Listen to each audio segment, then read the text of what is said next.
Bonjour tout le monde, bienvenue à la Société des Jeux. On se retrouve aujourd'hui pour un déballage. Déballage d'un jeu sorti en 2015. On parle de Above and Below. Et là vous vous dites pourquoi faire un déballage d'un jeu sorti il y a plus de 5 ans. C'est parce qu'il arrive finalement en français, donc sera localisé en français grâce à Lucky Dog Games. Et comme c'est un narratif mais très accessible, je pense que ça vaut la peine d'être regardé de plus près. Alors, Les Royaumes du Dessous de Ryan Laukat, sans plus tarder, c'est parti.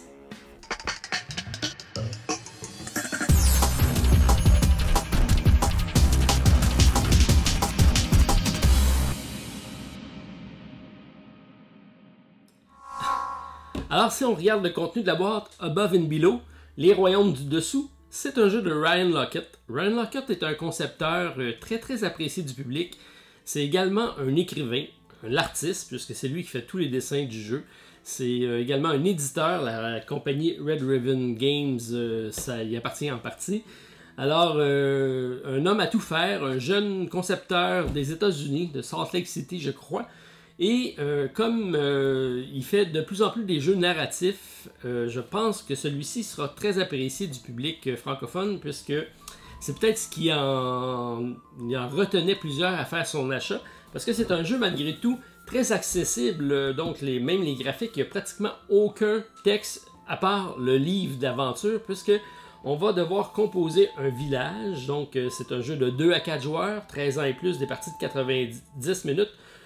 C'est un compétitif, donc on va avoir un village, on va aller recruter des villageois et on va pouvoir descendre. Donc on va avoir une série de bâtiments sur la surface et descendre en profondeur pour aller explorer différentes cavernes qui vont nous donner des aventures, des richesses. On va pouvoir faire des collections de ressources, récupérer des personnages.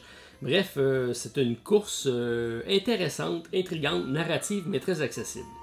Alors, bien intrigué par voir cette version française, puisque déjà, dès le début de ma chaîne, j'avais fait des challenges solo, je continue à en faire, vous le savez, et c'était un des défis de Martin Lafrenière de la zone de jeux de société, donc de faire une version solo de Above and Below, puisqu'on a dit que c'est un jeu de 2 à 4 joueurs, mais il est très simple, puisque c'est un jeu narratif, donc il faut juste être capable de lire l'histoire, mais de ne pas avoir le résultat. Je m'étais lancé à l'époque donc dans la conception du jeu. J'avais tout le cahier français que Ludovic avait complètement traduit. Donc Ludovic qui est un des associés à la chaîne. Et c'est également un de ses auteurs préférés. Donc j'étais parti de ça et j'en avais fait un PowerPoint avec des choix de réponses qui nous permettaient de jouer en solo.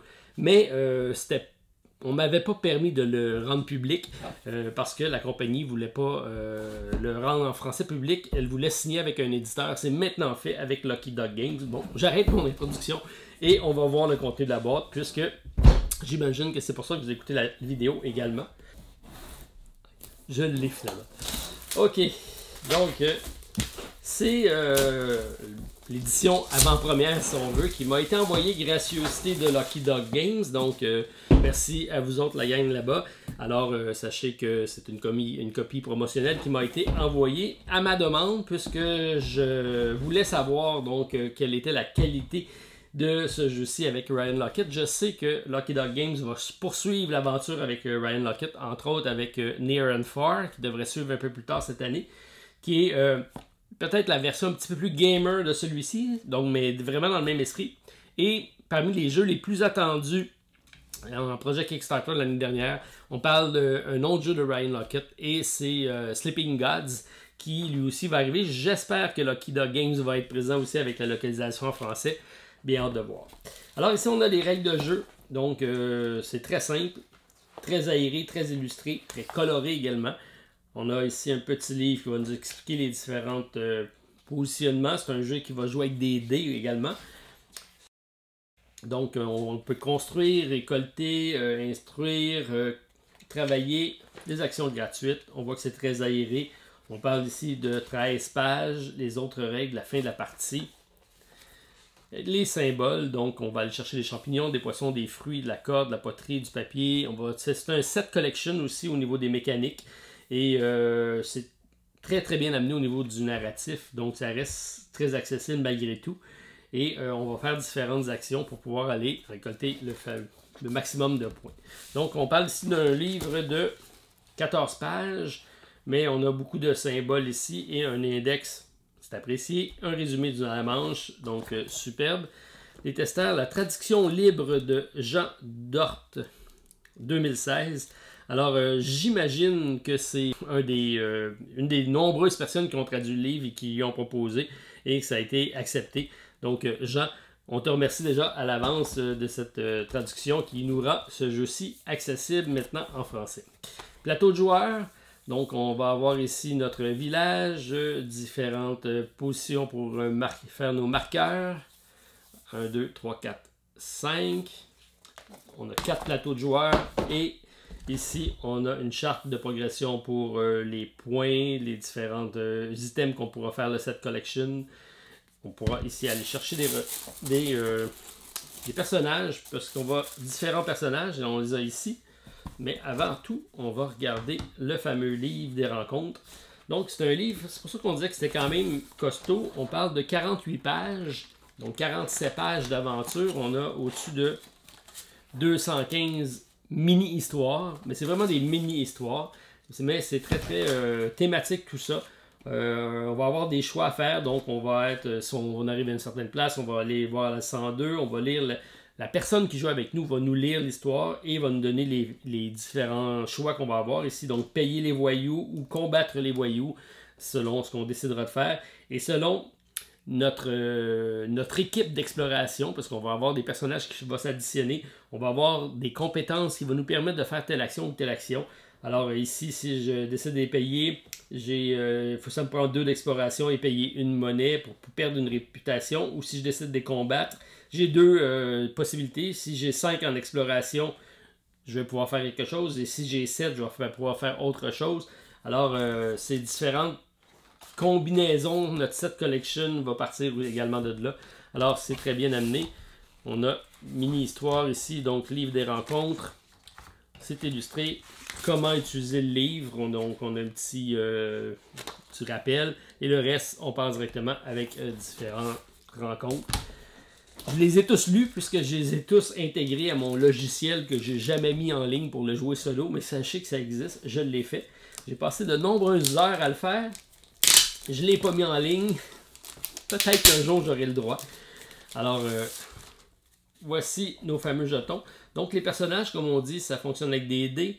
Ils ont différentes habiletés. Donc, les marteaux vont être un certain type de personnage. Ici, la plume en sera un autre. On a ici des poissons, des fruits, des champignons. Ça sera des récoltes qu'on pourra faire. Puis ça aussi, ça va faire un set collection. On a donc différents personnages qui vont apparaître tout au long. Mais vous voyez, c'est vraiment l'artistique qui caractérise Ryan Laukat. C'est tout le temps ce type de personnage-là, assez figé, 2D, mais très expressif. Pas vraiment, ils sont toutes la même expression, mais très coloré, assez intéressant. Et il faut dire qu'il a peaufiné tout ça au fil des années. Celui-là date de 2015. Je l'avais présenté sur la chaîne les Ancient World. Puis, plus ça va et plus ça devient un peu plus poussé. Donc, le Sleeping Gods est son dernier qui devrait sortir cette année. Alors, donc, d'autres jetons. Belle qualité, belle épaisseur. Ensuite, on a des dés, puisque nous, on va activer nos personnages à l'aide de dés. On a des marqueurs pour notre piste de score et différentes cartes qui sont nos cartes du royaume du dessus et du dessous. On va regarder ça de plus près, juste pour donner un aperçu. Mais vous voyez que le matériel est sans doute très simple et aucun texte. Donc, c'est ce qui fait en sorte que normalement, c'est un jeu qui aurait pu être accessible rapidement. Surtout qu'il y avait beaucoup de personnes qui avaient traduit le livre.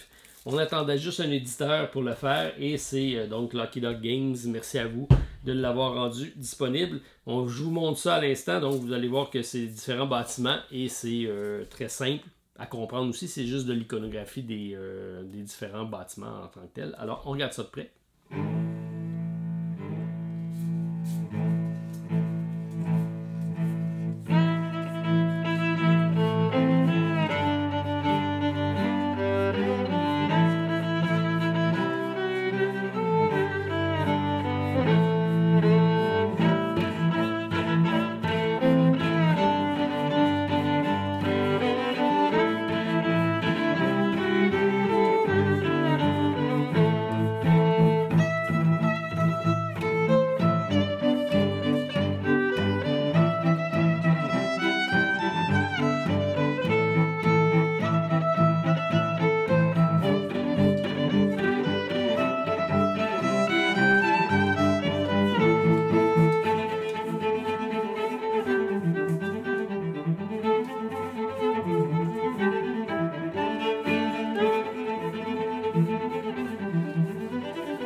Donc vous avez vu, c'est quand même relativement simple. On a certains bâtiments avec un coût d'acquisition qui va nous donner certaines ressources, soit en jetons ou en monétaire.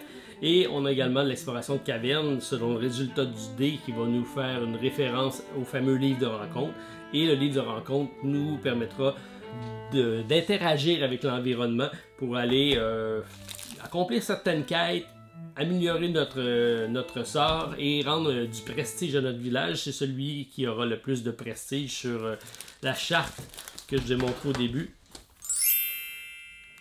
Donc on va progresser ici sur une charte commune avec nos jetons. Et c'est un jeu très simple, un des premiers qui a fait la marque de Ryan Laukat, et plus ça va et plus ça devient complexe. Celui-ci était classé quand même 229 sur BGG. Je sais que Near and Far est même supérieur, qui est celui qui est sorti en 2017. Et on devrait le voir également arriver chez Lucky Dog Games avec Above and Below dans le cas présent, Les Royaumes du Dessous, et Near and Far qui suivra un peu plus tard au courant de l'année ou de l'année prochaine. On verra comment ça se passe. Alors, intéressé par une partie, vous me laissez savoir. Reste à voir si je serai capable de mettre en ligne un jour ma variante solo, qui est un peu l'adaptation tout simplement de ce jeu-ci, mais pour le jouer seul. Alors, vous avez apprécié Pouce en l'air, commentaire à la vidéo. Bien hâte de le voir arriver en tablette. Ça s'en vient très prochainement dans la boutique. Alors, vous intéressez, réservez vos copies. Bye, à la prochaine.